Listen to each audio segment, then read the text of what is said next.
అదేంటో విచిత్రంగా చంద్రబాబు నాయుడు నారా లోకేష్ దావోస్ కు వెళ్ళినా విదేశాలకు వెళ్ళినా పెట్టుబడులు తెస్తామని కరెక్ట్ గా అప్పుడే ట్రాఫిక్ జామ్ అవుతుంది. గత ఏడాది నవంబర్ లో నారా లోకేష్ న్యూయార్క్ వెళ్లారు. అప్పుడు కూడా సేమ్ ఇదే, నారా లోకేష్ వెళ్తుంటే ట్రాఫిక్ జామ్ అయిపోయింది. అంతే వెంటనే అప్పటికప్పుడు నారా లోకేష్ కారు దిగేసి నడుచుకుంటూ వెళ్లి పారిశ్రామికవేత్తలతో చర్చలు జరిపారు అంటూ అప్పట్లో ఇలాగే రాశారు. ఈ చిత్రం ఏంటంటే ఇప్పుడు దావోస్ లో నారా లోకేష్ ఉన్న సమయంలో కూడా హఠాత్తుగా దావోస్ లో ట్రాఫిక్ జామ్ అయిపోయింది. దాంతో వెంటనే నారా లోకేష్ కారు దిగేసి నడుచుకుంటూ అక్కడికి వెళ్లారు ఈ సమావేశాలు జరిగే చోటికి అంటూ రాశారు.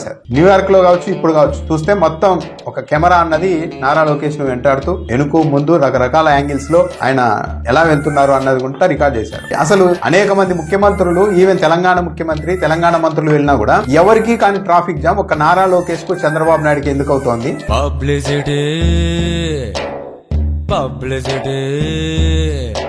ఇది సినిమా వాళ్ళ యాక్టివిటీ, ఇది పబ్లిసిటీ